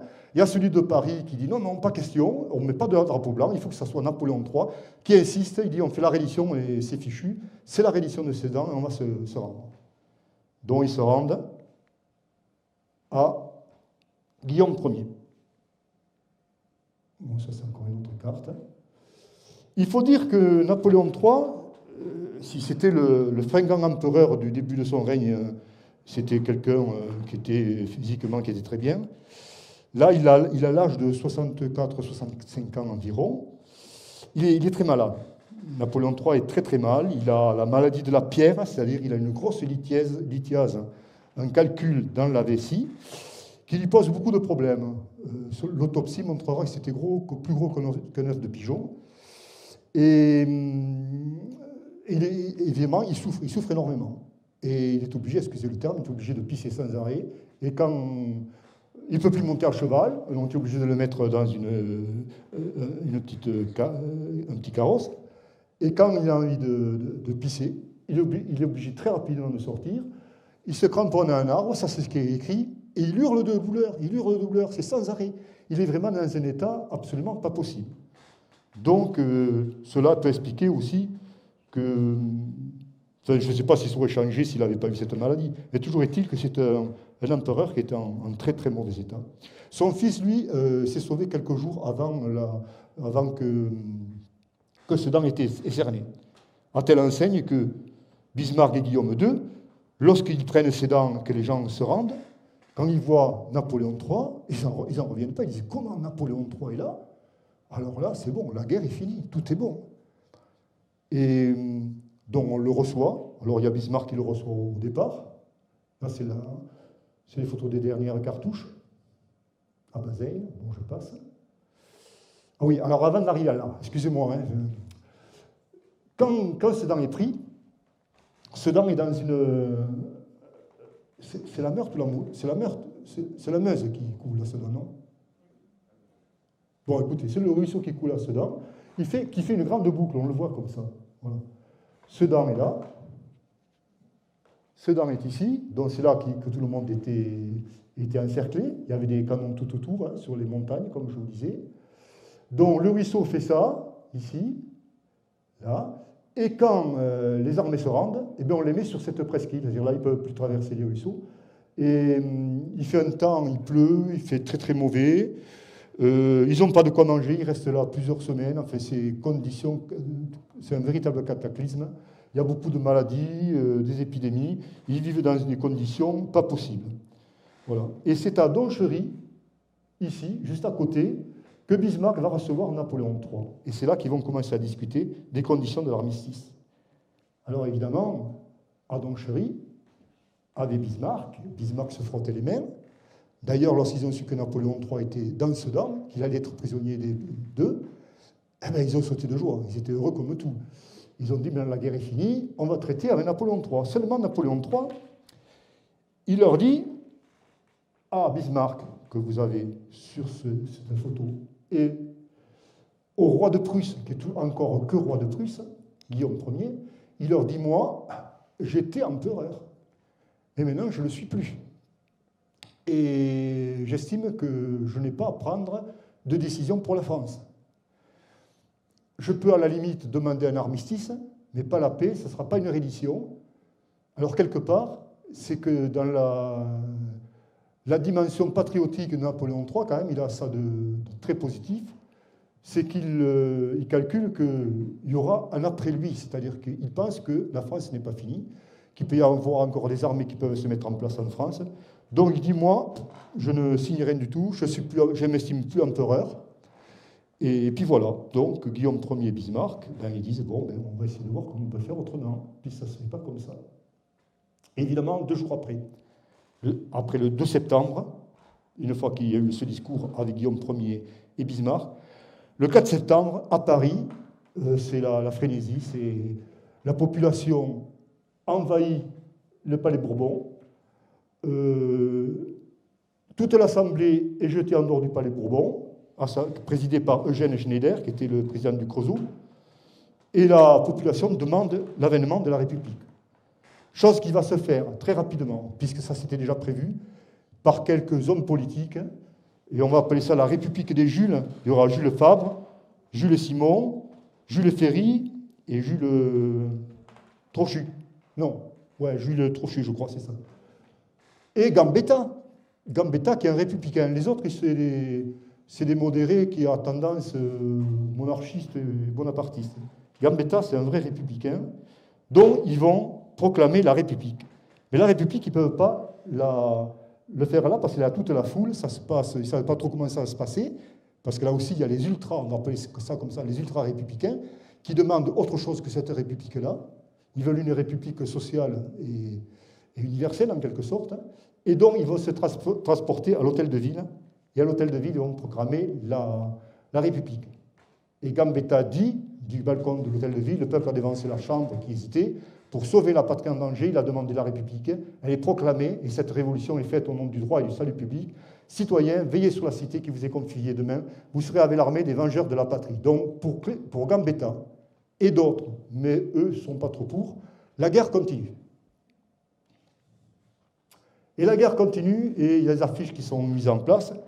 Là, c'est l'affiche du 4 septembre, avec « Vive la République ». Voilà, vivre libre ou mourir, on continue la guerre. Là, pareil, on continue la guerre, c'est le siège de Paris, on va continuer la guerre.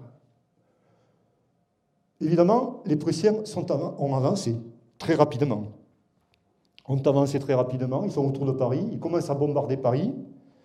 Et ils bombardent Paris, tout d'abord, ils sont assez loin, quand même, assez éloignés de Paris, donc ils peuvent que viser les faubourgs, mais il y a beaucoup de morts. La ville est encerclée, n'est plus alimentée. Ils ne sont plus alimentés, et bien on mange ce qu'on peut trouver. C'est-à-dire qu'on veille aux égouts de la ville pour essayer de choper les rats. Le premier chat que l'on voit, pouf, il est pris. Le chien, ils n'ont plus droit aux promenades. Mais les chiens, on les mange aussi. Les animaux du zoo, on mange tout. Et tout se vend. Et un rat, par exemple, un rat coûte la moitié d'une solde d'un travail d'une journée. 1,50 franc, je crois, ou 0,75 francs.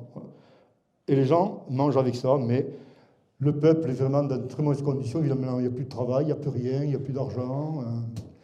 Voilà, on ne mange plus rien. Mais les gens sont pris dans Paris et complètement cernés. Paris, c'est une ville forte à cette époque-là. Il y a plusieurs enceintes, il y a des forts tout autour. Alors, il y a des bastions.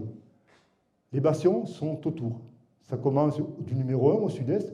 Bastion numéro 1, ça fait le tour jusqu'au numéro 94. là, il y a les défenses françaises qui sont là, au début en tout cas, et les Prussiens qui sont autour. Et tout autour de Paris, il y a des forts.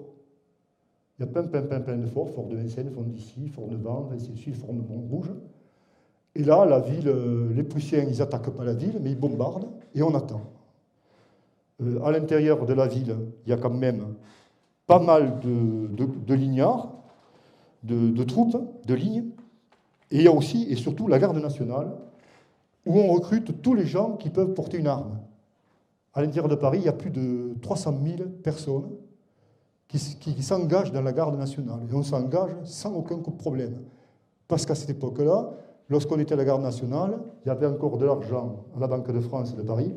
La Banque de France de Paris sortait 1,50 franc par jour pour tous les gens qui étaient à la garde nationale. Avec 1,50 franc, on peut vivre. Et les gens, ils n'avaient plus de quoi vivre, alors ils se mettaient à la garde nationale, puis aussi pour la cause. Il y avait beaucoup de patriotisme dans les populations parisiennes qui étaient de milieux politiques différents. C'est-à-dire il y avait des bourgeois, il y avait les classes moyennes qui étaient là, mais aussi les petites classes de Belleville, de Montmartre, tout ça, les classes ouvrières, donc, qui étaient essentiellement les républicains, de gauche extrême, si vous voulez. Voilà encore Paris. Alors là, on voit mieux les défenses allemandes, c'est le trait vert, où je passe. Et à Paris, on tente des sorties. C'est notamment le général Trochu. Ce général, c'est pas un républicain. On l'a mis là parce que, bon, il n'y en avait pas d'autres. Il n'a pas trop envie, quoi. Lui, il n'est pas républicain, quoi. Et donc, il sent bien que dans cette république, il n'a pas trop sa place, bien que pour beaucoup d'auteurs, cette république n'est pas la vraie république, puisqu'elle est faite encore de quelques gens de mouvance bonapartistes et monarchistes. Trochu, donc, va essayer de quelques sorties. Mais ces sorties sont soit mal préparées, soit elles sont vouées à l'échec de son propre greffe. C'est-à-dire qu'il ne tient pas à ce que Paris se libère dans le cadre d'une république avec des forces républicaines, notamment des forces républicaines de gauche. Donc, il y a plusieurs batailles qui se font. Le Bourget, Saint-Denis, bataille de Champigny, et notamment Buzenval. Vous avez un petit dessin à droite. À Buzenval, où là, on sent bien qu'il aurait pu passer. Parce que l'armée prussienne n'est pas au complet, là. L'armée prussienne, au départ, c'est plus que 40-50 000 hommes. Là. Il y a 200 000 hommes dans Paris. Il y a aussi les armées à l'extérieur qui commencent à se constituer. Et toute l'armée n'est pas là. Pourquoi? Parce que Bazaine est toujours dans Metz. Metz assiégé. Et il est là et il attend. Bazaine attend. Donc, voilà pour Paris. Alors, quelques personnes décident, pas tous. Il y en a beaucoup qui sont contre, en particulier Adolphe Thiers, en particulier les Jules, la République des Jules, la plupart ne sont pas d'accord pour continuer la guerre. Alors, est-ce qu'on aurait dû la continuer ou pas? Comme on dit, tant qu'il y a de l'espoir, il faut essayer. On a bien vu pendant la guerre de 40, il y a bien eu la résistance qui s'est mise en place, il y a eu De Gaulle qui a appelé de Londres à la résistance. Donc là, c'est Gambetta. Le contexte est différent, bien entendu, mais quand même, il y aurait peut-être des similitudes. Gambetta décide donc, lui, furieux républicain, décide de partir en ballon. Alors, des fois, il y a écrit Montgolfière, mais non, c'est pas sur le Montgolfière qu'il est parti. C'est sur un ballon, gonflé au gaz d'éclairage. Ils partent. Alors, il y a pas mal de ballons qui partaient comme ça pour envoyer du courrier, parce que le courrier ne pouvait pas passer. On envoyait le courrier par là. On envoyé même le courrier par des boules qu'on jetait dans la Seine, mais qui n'arrivaient jamais à destination, qui roulaient, soi-disant, qui étaient récupérées plus en avant. Donc, Gambetta part. Il part en ballon pour essayer de lever des troupes pour attaquer les Prussiens de l'extérieur. De l'intérieur de la France, de l'extérieur de Paris. Le problème, c'est que le vent, il ne souffle pas du bon côté. Là, il aurait voulu partir vers le sud. Quand il a voulu partir, ça avait l'air d'aller, puis il monte, puis là, il y a le vent du nord. Le vent du nord qui souffle, il part vers le nord, il part complètement en direction des lignes prussiennes. Et il n'arrive pas bien s'élever. Et là, on commence... ça, c'est l'anecdote, c'est toujours bon, une anecdote, je trouve. Il y a les Prussiens qui commencent à tirer dessus. Il y a même, je crois, un de ces sacs à Gambetta qui reçoit une balle. Toujours est-il qu'il réussit à passer. et il va atterrir, je ne me rappelle plus, je l'avais marqué, mais je n'ai pas beaucoup de mémoire maintenant. Il va à quelques dizaines de kilomètres plus loin, en dehors des lignes prussiennes, il se retrouve donc en France, et de là, au nord, il va reprendre le train, et pendant 3 jours, il va rejoindre Tours, puis ensuite Bordeaux, et il va remonter, alors ça c'est un peu exceptionnel, puisqu'en quelques semaines, il va remonter plusieurs armées comptant des 50, 60, 80 000 hommes, des armées quand même qui ne sont pas très bien équipées, et les gens, évidemment, ils ne sont pas aguerris, hein, c'est des gens recrutés comme ça. Donc on va faire 4 armées, l'armée du Nord, l'armée de Bretagne, l'armée du Sud, l'armée vosgienne et l'armée de l'Est, si je me rappelle bien. Moi, je crois que c'est écrit après. Donc il va réussir à faire des armées. Donc voilà, ces armées vont faire quelques batailles, ça ne va pas bien marcher non plus. On le voit bien, il y a des armées ici, des armées françaises ici.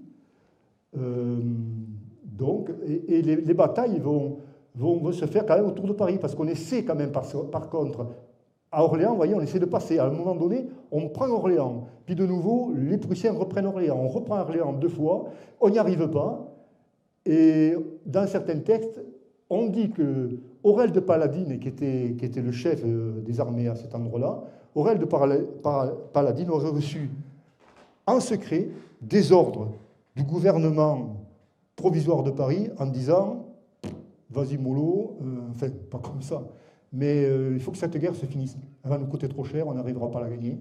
Et plus on attend, plus on va payer cher la note à la fin. » Ça tient la route, mais bon, voilà, c'est quand même montrer quand même le problème un petit peu de cette organisation dans cette guerre. Il y a des gens qui essaient de sauver la patrie, comme Gambetta, et d'autres qui, en sous-main, il se passe plein de choses. Vous allez voir un peu plus loin, je vais vous raconter des choses qui se passent. Quelle heure il est? Hein? Bon, allez, on y va. Hein? Voilà, alors, voilà, l'armée du Nord, de l'Est, de la Loire, Vosges, Bretagne. Alors, l'affaire Bazaine, alors je vais aller vite, hein.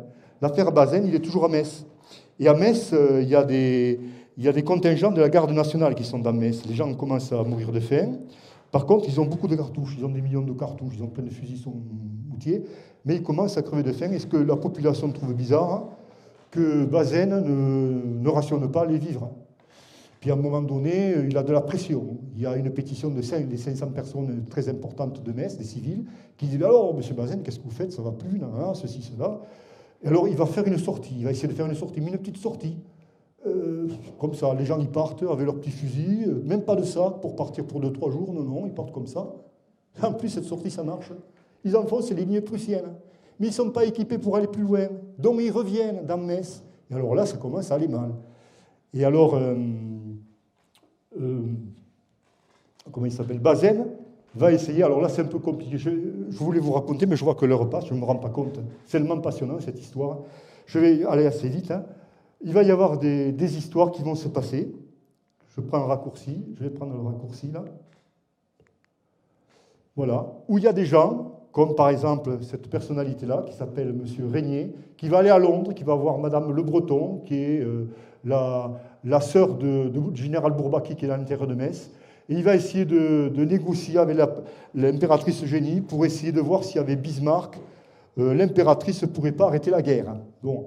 Ensuite, dont l'impératrice reçoit ces gens-là, elle leur dit non, pas question. Nous, la France, c'est la France, même si c'est la République, il faut que la France se sorte de ces Prussiens. Donc, elle le renvoie. Mais, entre-temps, il repasse en direction de Metz, il rentre dans Metz, parce qu'avant, il a eu une discussion avec Bismarck. Hein. Il a quand même pratiquement de la traîtrise, quoi, en quelque sorte. Et Bazaine va faire pareil avec Frédéric Charles, qui est le prince prussien, qui est en face de Metz, où ils vont essayer de faire des pourparlers, essayer de voir si les Prussiens accepteraient que l'armée de Metz soit libérée de Metz pour aller mater ces républicains qui sont à Paris. Parce que c'est ça l'histoire. C'est que Bazaine, lui, depuis le départ, lui étant un fervent bonapartiste et contre la République, a une armée neuve et pense que, avec l'impératrice Eugénie et avec les accords du Prussien, il va repartir avec son armée pour faire sauter la République qui est à Paris, chose qui ne se fera pas puisqu'il va se rendre, Metz va se rendre le 28, si je me rappelle bien, le 28 octobre. Et là, il y a un certain Napoléon Boyer qui est émissaire, qui va voir Frédéric Charles. Voilà. Et alors cette armée de Metz, lorsqu'elle capitule, entraîne la perte de 3 maréchaux, 6 000 officiers, 17 000 hommes, 170 000 hommes, 1600 canots, 278 000 fusils, 3 millions d'obus et 23 millions de cartouches. C'est énorme. Bazaine, c'est une catastrophe.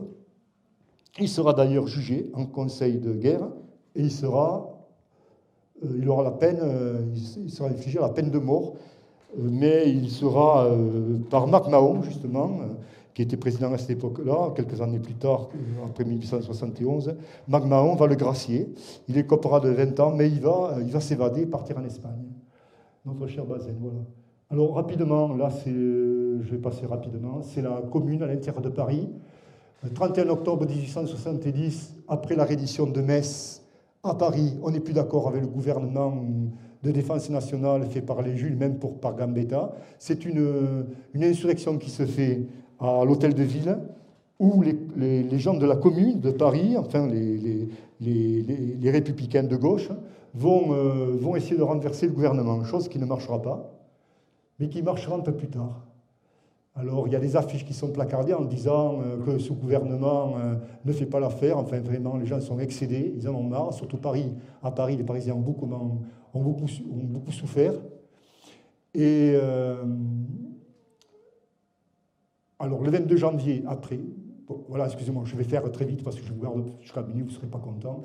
Le 22 janvier 1871, il y a un soulèvement parisien, pareil, qui vise justement à empêcher le gouvernement de la défense nationale de décider de la capitulation de Paris lors de la guerre franco-prussienne. Ils veulent continuer la guerre, c'est encore possible, pourquoi pas, il y a plein de forces à l'extérieur de Paris.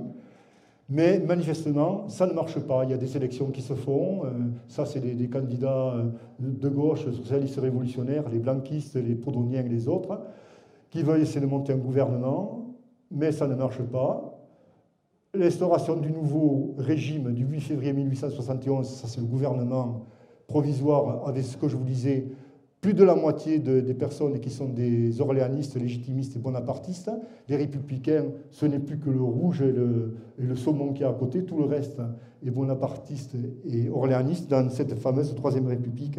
Troisième République, vous savez, qui va être la République la plus longue, puisqu'elle va durer jusqu'à 1940, jusqu'au gouvernement de Vichy, jusqu'à Pétain. 18 mars 1871, c'est la Commune, c'est Paris qui se révolte.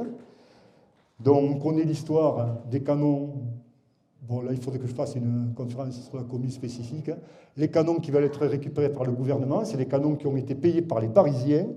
Ils veulent les garder pour lutter toujours contre les Prussiens qui se trouvent sur la butte Montmartre. Quand ils veulent enlever les canons, il y a une fraternisation qui se fait entre le peuple et les lignards. Ce n'est pas la garde nationale, les lignards, le 88e de ligne, qui iront même jusqu'à fusiller leurs généraux, le général Thomas et le général Lecomte. Le départ des lignards vers Versailles, parce que là aussi, il y a beaucoup de problèmes, puisque Thiers va être chef du gouvernement, en quelque sorte, et va installer le gouvernement à Versailles, qui est le haut lieu, évidemment, de la monarchie. On pense à Louis XIV, tout ça, dont on ne s'appelle pas du tout aux républicains. Alors la conséquence de cette guerre, la guerre c'est fini, évidemment, il y a l'armistice et la paix. Guillaume Ier avec Bismarck et tous les chefs prussiens vont à Versailles dans la galerie des glaces, ils vont proclamer l'Empire allemand. Donc Guillaume Ier devient empereur d'Allemagne. On connaît les conséquences, c'est ce que je disais au départ, 14-18, 39-45. Il y a 51 000 morts côté allemand, 139 000 du côté français. Bon, ça c'était les histoires de la variole, bon, ça on va passer. Suite à cette guerre, il y a un vieillissement de la population en France. Il y aura un appel à l'immigration des Polonais, beaucoup de Polonais italiens. Il y aura aussi une réorganisation administrative des écoles libres des sciences politiques, c'est-à-dire que les militaires, on voit très bien qu'en 1870, l'état-major n'était pas compétent, donc il y avait un problème au niveau de l'enseignement des officiers et sous-officiers. Donc le service militaire obligatoire, il y a un service militaire obligatoire, et pour éviter un peu le problème des gens qui vont chercher les chaussures à Orléans, la casquette, ainsi de suite, on crée 18 régions militaires, et surtout, on sait que bientôt il y aura une prochaine guerre, puisque même Moltke et Bismarck, dès 1875, avaient pensé réattaquer la France. Parce que la France, à la fin de 1871, les Prussiens, dans le traité de paix, marquent que la France doit payer, en dédommagement de la guerre, 5 milliards de francs or. C'est énorme, c'est énorme. Et les Prussiens disent, hein, ils en ont pour pas mal d'années pour le payer. Donc on va rester en France longtemps, et ça va calmer un peu les Français pour quelque temps. Manque de chance, la France, à cette époque-là, est un pays très très riche. Et en plus, ils vont avoir des aides des capitaux anglais, et ils vont très rapidement rembourser la dette en 2-3 ans. C'est-à-dire que 1873, le dernier Prussien part de France. Mais on sait que ça risque de revenir, comme je vous disais, en 1875, Moltke et Bismarck, on le sait par les écrits, veulent recommencer la guerre pour en refoutre une petite raclée à la France.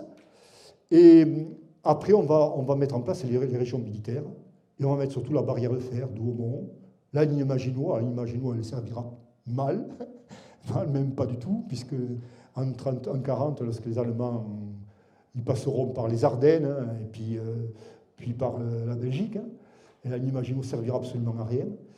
Et c'est en 1887 que se mettra en place aussi le souvenir français, parce qu'il y a eu beaucoup d'honneurs morts, dans des conditions pas possibles. C'est là qu'il y aura des grands cimetières qui se mettront en place et qui sont encore gérés actuellement, puisque, comme je vous le disais, actuellement, à la salle polyvalente, il y a le souvenir français, la délégation de Toulouse et de Revel qui est en train de faire une exposition.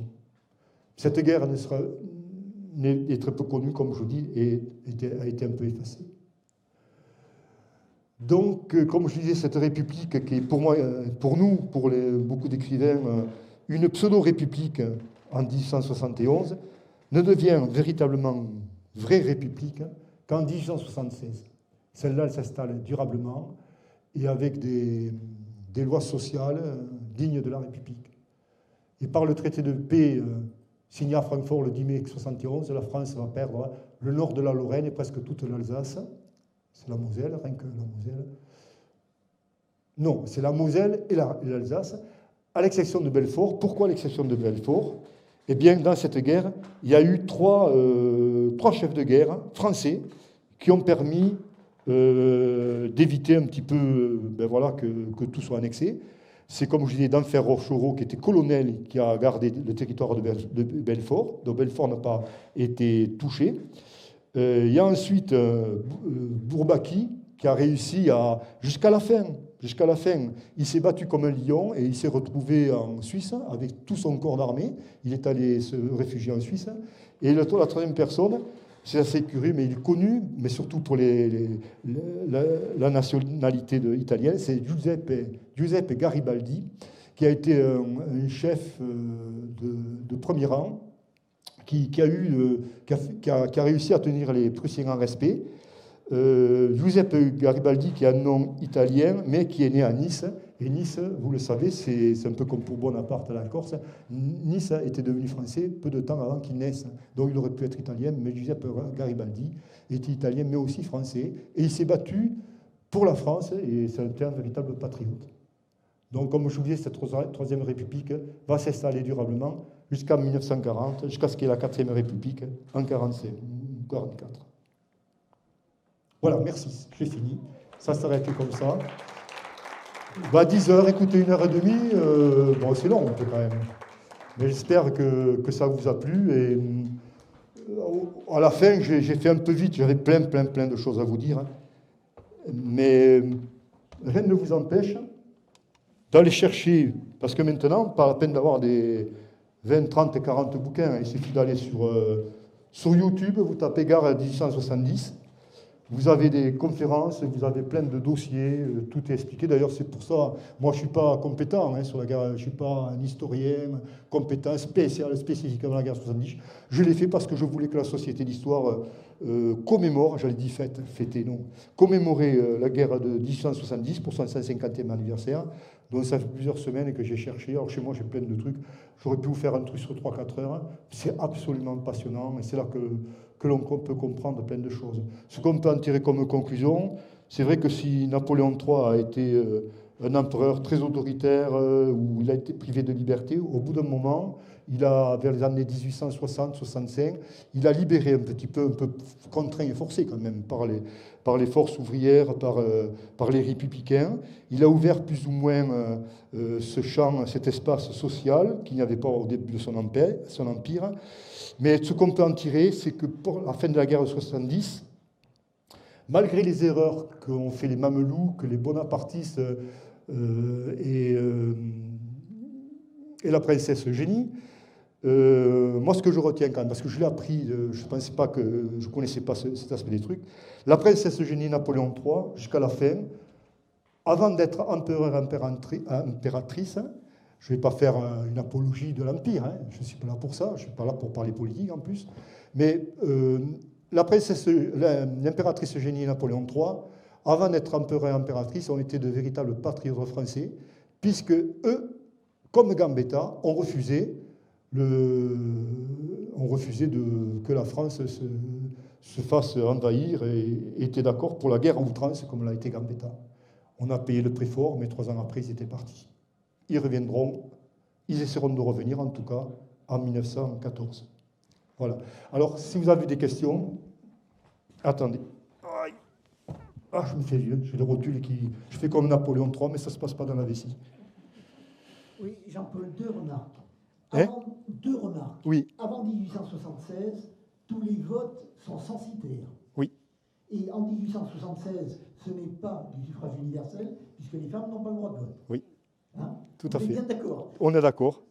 Deuxième remarque, la thèse de doctorat de Henry Kissinger, le secrétaire d'État américain, porte sur la période du 19e siècle jusqu'en 1876 Ouais. et montre que toute cette partie diplomatique retentit jusqu'aujourd'hui. Oui. Et que c'est Oui. aujourd'hui un des fondements de la politique étrangère actuelle. C'est exactement ce que tu dis. Je l'ai souligné un petit peu à un moment donné quand j'ai parlé de la Crimée, de l'Ukraine. On voit très bien tout ça. Les nationalismes actuellement qu'il y a en Europe, mais ça c'est des nationalismes un peu différents. Autant au XIXe siècle, tout était morcelé. L'Italie, c'était pas un pays entier. Il y avait au moins 10-15 royaumes. En plus, ils étaient plus ou moins bouffés par le royaume de, alors, je ne suis pas spécialiste, mais de Sardaigne, de Sicile. Il y avait même le Danemark qui avait des vues sur l'Italie, les Autrichiens, bien entendu, tout ça. Mais c'est vrai que c'était une causalité de guerre, tout ça, sans arrêt. Donc, le fait que Napoléon III s'escrive à partir des années 60, je dirais pratiquement même 1860, dans la nationalité, je ne vais pas dire le nationalisme, parce que c'est une autre consonance, dans les nationalités, aller dans le bon sens. C'est-à-dire, quand vous avez un pays avec des frontières vraiment claires et nettes, normalement, il doit y avoir moins de guerres, sinon pas de guerre du tout. Chacun est chez soi, il y a ses frontières. Après, il y a les problèmes économiques, on le voit actuellement. Les frontières, on le voit aussi avec la Russie, l'Europe, l'Amérique, la Chine, les expansions économiques. Enfin, c'est exactement ce que tu viens de dire. L'histoire, on le dit, pour connaître ce qui se passe aujourd'hui, c'est bien de connaître le passé. Et éventuellement, pour prédire l'avenir, c'est aussi bon de savoir ce qui s'est passé avant et de bien regarder ce qui se passe aujourd'hui. L'histoire, il y a certaines personnes qui disent que l'histoire revient, pas toujours de la même manière, mais si vous regardez 1870, l'histoire des gouvernements, des gens qui étaient qui voulaient faire la paix de suite avec les Prussiens, tout ça, on retrouve ça un peu en 40, avec De Gaulle qui part, qui appelle à continuer la lutte, hein, avec Pétain qui fait de la collaboration, et ainsi de suite. Question ? Les vestiges de Séréville, de Prades, les vestiges architecturaux de cette époque, ce sont les casernes. Et il y a eu des établissements militaires nombreux qui ont été construits et qui ont été démantelés dans les dernières années. Alors, est-ce que c'est sous Napoléon III que ça a été construit ou sous la Troisième République? C'est là ma question. Troisième République. Alors, certainement, voilà. Peut-être toi, tu connais mieux la réponse que moi. Sous la Troisième République, on commence les constructions des casernes Douaumont et tout ça. à partir de 1890-1900. Douaumont, tout ça. Oui. Voilà, la ceinture de fer qui s'appelle, la ceinture de fer qui a bien servi pour Verdun, par exemple, avec tous ces forts. C'est ce que dit M. Thibault, donc 1890. Par contre, il y a eu des défenses qui ont été faites, mais qui étaient tout à fait différentes. C'était, à partir de la guerre de 1870, la guerre, c'est une autre guerre. On en parlait tout à l'heure, puisque vous avez eu un de vos ancêtres qui était un Richthofen, qui était un cuirassé de Richthofen. La cavalerie, c'était fini après. Après, c'est fini. Et puis, les uniformes, il y a moins de rouge, quoi, par exemple. Et après, il y a les guerres éclairs, avec Hitler et tout ça. Ça change complètement. Et on a vu, par exemple, après une autre phase où, par exemple, les grands édifices défensifs comme un Maginot, ça ne sert à rien, quoi, puisque la guerre devient très mobile. Ben ouais. Pas d'autres questions? C'est bon, merci. Merci de votre patience. Hein. C'est pas facile.